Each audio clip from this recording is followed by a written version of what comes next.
Today, for Nepal, is a very special day. We have many festivals today and we celebrate it. Today, we got a Republican state, we achieved, and we celebrate it. And annual budget we declare today.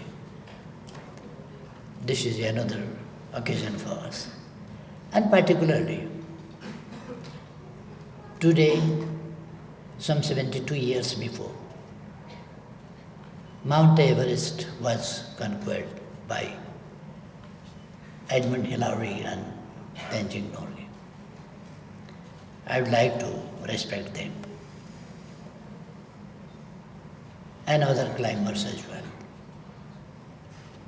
And the first climber who climbed more than 8,000 meters altitude for the first time, Annapurna first, coming from France, Maurice Arjouk. Maurice Arjouk, he came and climbed for the first time. It was not the highest, but it was more than 8,000 meters high, and it was first mountain and climber who conquered more than 8,000 meters altitude.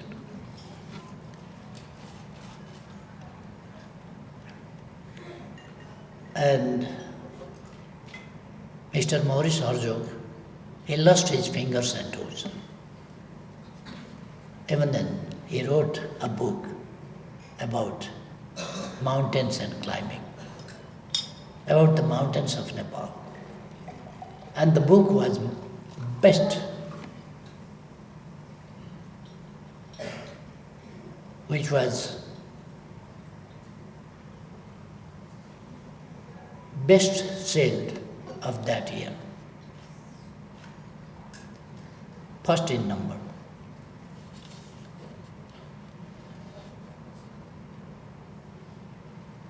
And after 3 years, after 4-5 days difference, 3 years and 4-5 days, Tenzing Norgay and Edmund Hillary climbed Mount Everest. We say Mount Everest, but it is not Mount Everest, it is Sagarmatha. Today, 29th of May, is Sagarmatha Day. 72nd Sagarmatha Day. On the occasion of that day, that very day, we have organized this Summiters Summit 2025. On this occasion, I would like to appreciate all the friends who are climbers, who successfully climbed. And I would like to pay homage, respect to those climbers who give their life during the climbing or being related to the climb. Anyway,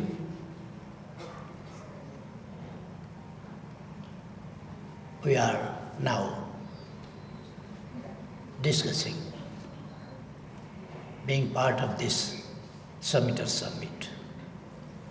It's a matter of pride for me and happiness.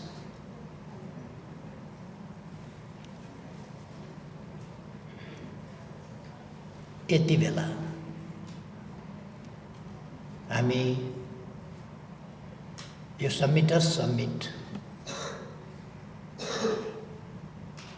शिखर आरोहीहरूको शिखर सम्मेलनमा सहभागी भइरहेका छौँ र यस अवसरमा हामी यस क्षेत्रका समस्याहरू को पनि चर्चा गरिरहेका छौँ। यस क्षेत्रको विगत वर्तमानको समीक्षा गरिरहेका छौँ र यस क्षेत्रको फ्युचरको बारेमा पनि छलफल गरिरहेका छौँ। यस क्षेत्रको भविष्य कसरी सुरक्षित, सुन्दर र उन्नत बनाउन सक्छौँ। मैले अहिले पनि सुने साथीहरूका छलफलहरू, त्यसमा म धेरै केही भन्न चाहन्न। अहिले धेरै केही भनिरहन आवश्यक पनि छैन।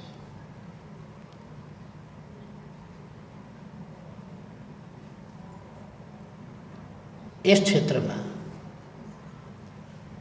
अहिले खास गरी सगरमाथा क्षेत्रमा फोहोर मैलाको समस्या, त्यसलाई सफा गर्नुपर्ने समस्या, 2 राउन्ड हामीले त्यसको क्याम्पेन चलाइसक्यौँ, तर पनि त्यो भइसकेको छैन।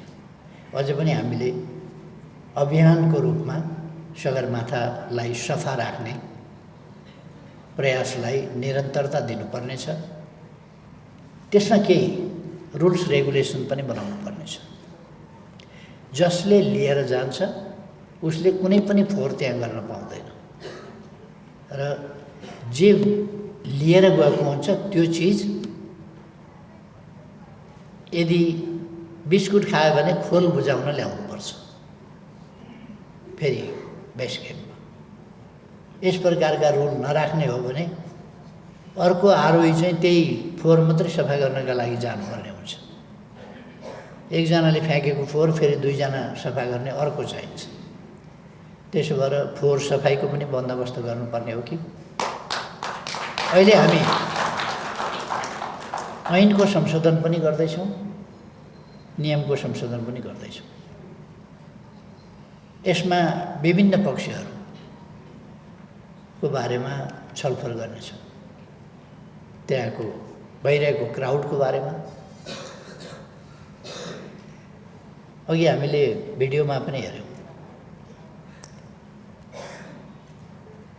कति क्राउड देखिन्छ भन्ने कुरा। सगरमाथा अहिले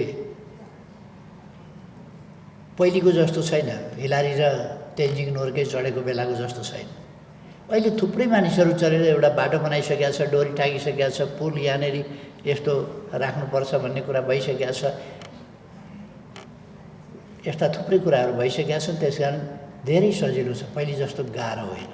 पहिले धेरै गाह्रो थियो, अहिले अलिक जो पनि चढौला जस्तो र अरू प्र्याक्टिसै नगरी एकैचोटि सगरमाथा जाउँला जस्तो गर्छ मान्छे। किनभने चढाइदिन शेर्पा छँदैछ, पुर्याइदिइहाल्छ माथि भन्ने ढुक्क छ उसलाई। त्यो पनि एउटा सोलु, सगरमाथा र शेर्पा 3टा छ त गजब छ नि। फेरि सोलुमा सगरमाथा छ, सगरमाथालाई हिमाललाई शेर्पाले चिनेको छ, चढाइदिइहाल्छन् भन्ने। जो पनि जान खोज्छ, त्यति हल्का पनि अलिकति बनाउनु भएन जस्तो लाग्छ।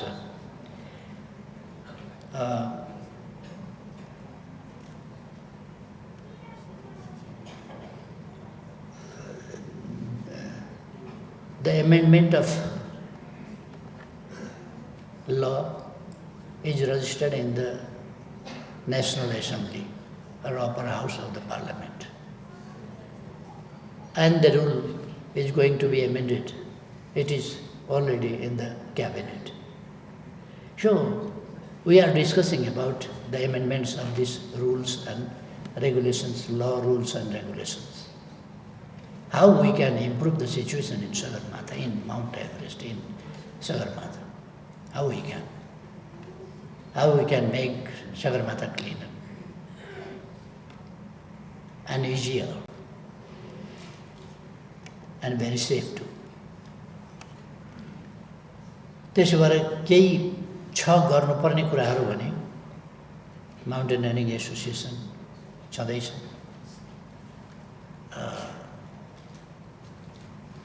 टुरिज्म बोर्ड यहाँ सिइओ अहिले भर्खर बोल्दै हुनुहुन्थ्यो। त्यसकारण यी संस्थाहरू मार्फत सरकारलाई सुझाव, ठोस रूपमा सुझाव दिने उपयुक्त बेला भएको छ। किनभने ऐन र नियम संशोधन हुनका लागि प्रस्तावित भएका छन्। र अर्को कुरा, सरकारलाई केही यसमा धेरै लिनु होइन, यसमा राम्रो गर्नु मात्रै छ। अर्को कुनै इन्ट्रेस्ट छैन सरकारको, राम्रो गर्ने बाहेक। त्यसकारण राम्रो गर्नका लागि म यहाँहरूसँग सुझावहरू आमन्त्रण गर्न चाहन्छु। सुझावहरू दिनुहोस्, हामी राम्रो गर्नका लागि त्यसलाई संशोधन गर्छौँ। आरोहीहरूका अनुभवहरू पनि हामीले सुन्यौँ, सहभागीहरूका छलफल पनि हामीले सुन्यौँ, लिडरहरूका अभिव्यक्ति पनि हामीले सुन्यौँ, भिडियो पनि हामीले हेऱ्यौँ, सगरमाथाको अवस्था सुन्यौँ पनि, एक्सपिरियन्सहरू सुन्यौँ पनि र अवस्था भिजुअल हेऱ्यौँ पनि हामीले। त्यसकारण हामीले केही त गर्नुपर्छ। त्यसर्थ हामी यसका निम्ति सबैका प्रयासहरूलाई एक ठाउँ ल्याउँ, मेरो आग्रह छ। मलाई खुसी लाग्छ, मैले 8000 मिटरभन्दा माथि आरोहण गर्ने मौरिस हर्जोगलाई नेपाल एम्बेसी पेरिसमा भेटेर उहाँलाई सम्मान गर्ने मौका पाएको थिएँ। I met him, I forgot the date, but I met him and awarded him for his very historical work. Mr. Maurice Herzog and his wife, Madam Herzog.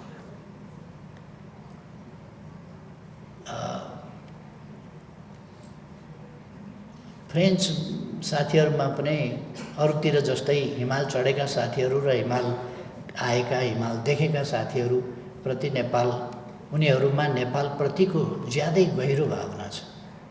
अर्को फ्रेन्च जो पहिलो सगरमाथा आरोही हुनुहुन्थ्यो, जसले अलिक पछि नै चढ्नुभयो, 1978 मा सगरमाथा आरोही गर्नुभएको थियो, first French citizen who climbed the Mount Everest or Sagarmatha was Pirmajo. I got opportunity to meet him and exchange opinions twice with him. That was a good opportunity for me. र मैले अरू साथीहरूलाई पनि भेट्ने मौका पाएको छु र माउन्टेनियरहरूसँग, क्लाइम्बरहरूसँग, सक्सेसफुल क्लाइम्बरहरूसँग, कामेरितादेखि लिएर अरू थुप्रै साथीहरूसँग मैले भेट्ने, सम्मान गर्ने मौका पाएको छु। मलाई खुसी लागेको छ।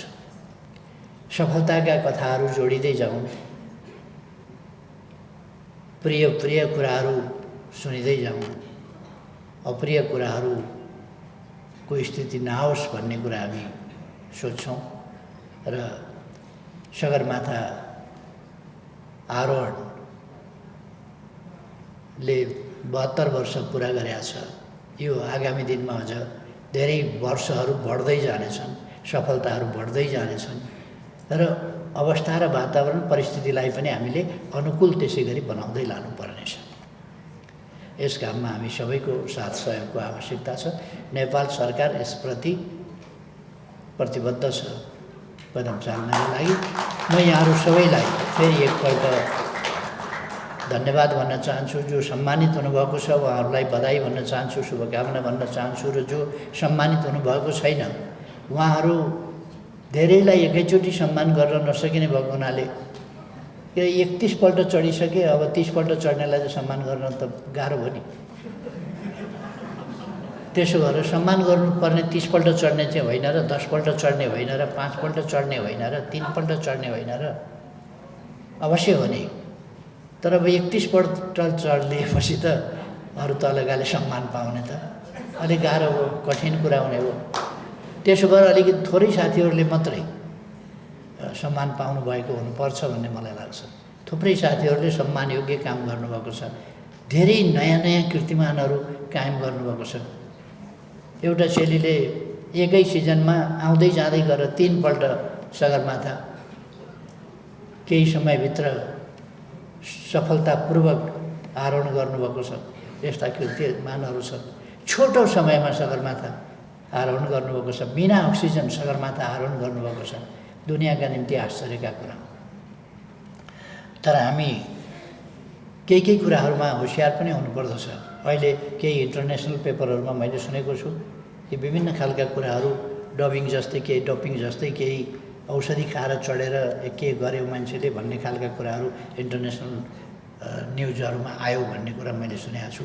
त्यस्तो हो भने त्यस्तो कुराहरू नहोस् भन्ने म आग्रह गर्न चाहन्छु। कसैले त्यस्तो गर्यो भन्ने कुरा त्यस्तो हुनु हुँदैन। त्यो सगरमाथासँग पनि बेइमानी यो त भएन। त त्यसो भएर त्यस्तो कुराहरू यदि भयो भने त्यसलाई रोक्नुपर्छ र हामीले त्यस्ता कुराहरूमा ख्याल पनि गर्नुपर्छ। अब म धेरै समय नलिउँ। यो समिट अत्यन्तै भव्यताका साथ बिहानदेखि तपाईँहरूले बिहान प्रभात फेरी गरेर त्यहाँबाट सुरु गरेर दिनभरि तपाईँहरू लागिराख्नु भएको छ। यसमा तपाईँहरूको यो उत्साहलाई, यो थकाइ नलागिकन अनटायर्ड जस्तो निरन्तरको प्रयास र सहभागितालाई धन्यवाद भन्न चाहन्छु। धेरै धेरै धन्यवाद भन्न चाहन्छु। र अब सबैमा शुभ रहोस्। यो सफल भएको छ। सफलताको कीर्तिमानलाई अगाडि बढाउनुपर्छ। यसलाई अझ बढी हामीले इन्टरनेसनलाइज पनि गर्दै जानुपर्छ र यसमा आकर्षण पनि बढोस्, तर आकर्षण भेटतन्त्रमा पनि नजाओस्। सगरमाथा धेरै सस्तो चिज पनि बनाउन भन्दा अलिकति त्यसको वेट पनि राख्ने तरिका पनि अवलम्बन गर्नुपर्छ भन्ने मलाई लाग्छ। म सबैमा शुभकामना व्यक्त गर्दै आफ्नो भनाइ टुङ्ग्याउँछु। धन्यवाद।